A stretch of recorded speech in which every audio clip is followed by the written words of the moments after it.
Hi, everyone. I'm here with John Shepperson and Steve Gignac from SWK Technologies. John is a Senior VP Business Development Leader with 21 years of experience in the food and beverage industry. Steve is a Director of Solution Architecture of Enterprise Solutions with 30 years of experience. Today, they're going to talk about traceability in terms of importance of electronic documentation, FDA regulations, and I'll let you guys take it away. Thanks, Kim.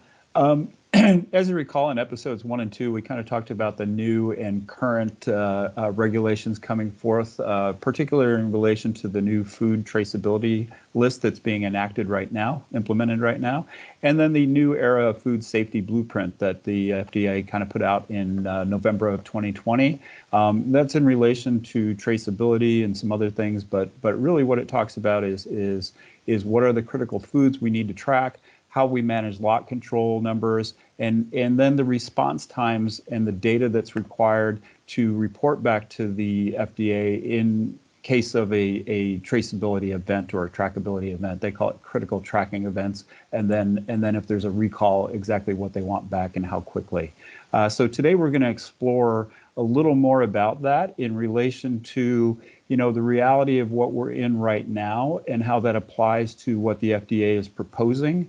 And then what we can do about it. So with that, John and I will begin our discussion. And John, I just want to talk a little bit to start with about the type of records that companies normally keep in relation to lot tracking or traceability, and what some of the challenges of those record keepings are. Sure, Steve. So all companies that manufacture have bill of materials, which is the record that will set up the manufacturing and show what's in it, what the raw materials are, what the end product is. And, depending on your system, some folks do this manually anyway, in an Excel spreadsheet or some even paper, unfortunately. And that makes it very difficult to do this tracking upon demand. Okay. And what are the challenges? From my perspective, what I always hear is a challenge when we're doing paper records and producing that is that now you've got individuals who somebody knows where the records are kept and they have to go find them if it's paper and it happens to be locked up in a storeroom somewhere, or it's in the quality room, and then they have to wade through which ones they're looking for, or even worse, I think in some cases is Excel records. I mean, I've been in companies that have all their traceability and all of their quality records are all in Excel, and they think it's great because it's electronic. But you open up a file folder that says, a product on it, and there's 73 different spreadsheets in there that have 45 different products and 63 different production runs on it. And now you have to go through and try and find the one you're looking for. So from that perspective, what else have you seen or heard about in your 20 years of experience of people when they do have to find that? I mean, what is the cost of that, do you think? What are the implications to the company? Well, I mean, if especially if they're doing Excel, each one of those 63 tabs or whatever you talked about is done manually. So each time that's done, there's a chance to get it wrong. Human error is human error. And so there's a lot of issues there that even if you do find the record, it could be a bad record. On the paper side, I think it's if you look at the cost of creating the paper and storing the paper and finding the paper, all the labor associated with all of that, the numbers can be astronomical. If you look at those hours multiplied by a high salaried individual. Right, exactly. I'll throw another one at you. Ultimately, the cost of doing something like that is fairly prohibitive. And we know that the FDA typically runs at least one mock recall at a company, and maybe more than that if they've had some issues in the past. We're also finding that a lot of customers are requiring a recall process. So they have their own process they want them to follow, and they have to do mock recalls on that for a company to prove that they can show where the stuff came from. And combined with that, if a company's really on top of it, they like to run a number of mock recalls on their own simply so they're prepared for any of these, so if something happens. So when the FDA says, let's do our recall, they already know what they're doing and how to do it. If you're in paper or you're in Excel, et cetera, you tend not to do that extra work to figure out how this all goes together because A, it's too costly, and B, it takes your people away from doing things they need to do on a daily basis. So, the end result of that, and I think you agree, is that if something does happen that's required, whether it's a mock or real recall, they struggle to be able to do it because they haven't had the practice. Right, exactly. And doing all those testing runs and other things, it keeps you from doing your real job of creating products and shipping them out the door to your customers. Right, right. And ultimately, that's the goal, is to make sure customers are happy. And this actually plays along into that, because if you do have a recall, that's a real problem. So the key is to make sure that we know quickly and responsibly where the product went and what happened. And I think that kind of highlights why electronic documentation in your systems is important. Do you want to kind of highlight some of that particular part of electronic documentation and what it can do for you? Sure. So, if you have a system, a good ERP system that has the lot traceability and everything front to back, then you'll be able to pull up reports or views or dashboards very quickly to accommodate those mock recalls for your customers, for the FDA, or even your practice runs. The proper software will really keep all of that labor to a very, very minimum by having the reporting at your fingertips. Making sure that each production run has, down to the nth degree, the traceability that you need. So do you think it's important that a system be an integrated system, or is it okay if a system, we have an accounting system that handles purchasing and sales and maybe some inventory, but then we have a quality system that captures all those results and has lot codes in it, et cetera, versus a end-to-end ERP system that's fully integrated?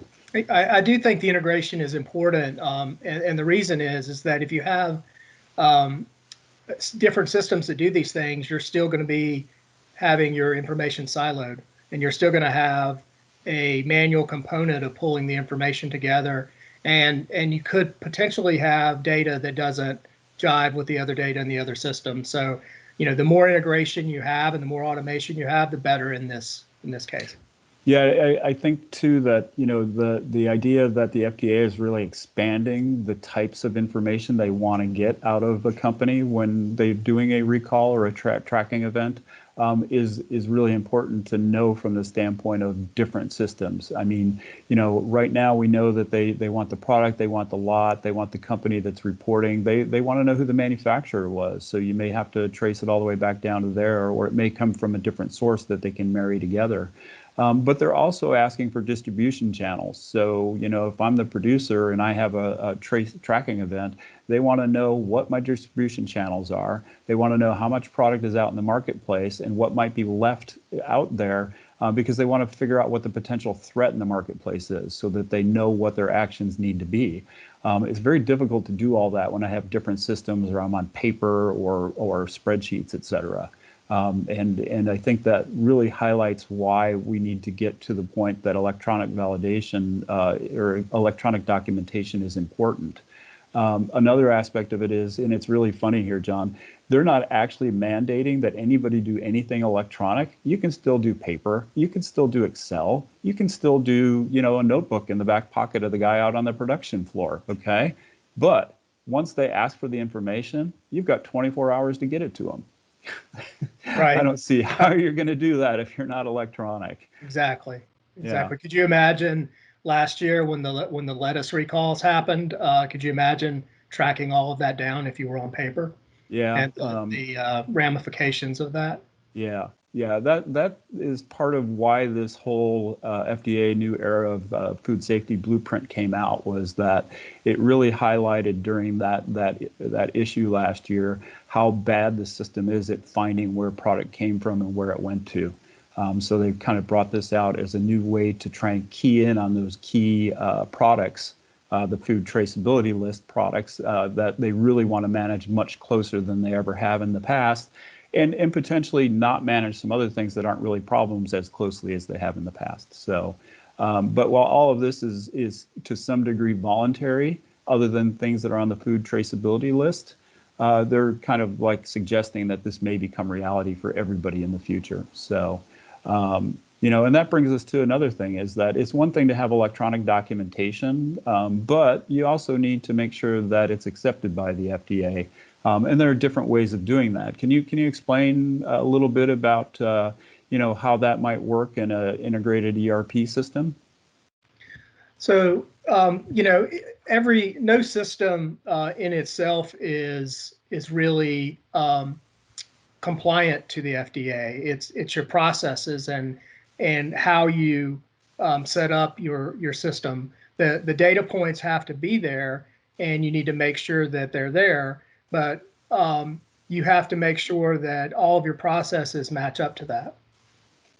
Yeah. So really, what we're talking about there is that it takes some effort. It's not just saying, oh, I bought a system and I'm now compliant. Right. No system is compliant. They can be compliant. I guess they could be compliant enabled. Right. But it really takes an expert to work with the company to get it set up properly, put the right controls in place. There's some audit requirements within the system. There's some separation of duties, et cetera, in how they manage all of that. So it is a lengthy process, but it is something that companies should consider going forward, especially if they're in the food business and they're manufacturing, creating, handling these items that are on that food traceability list.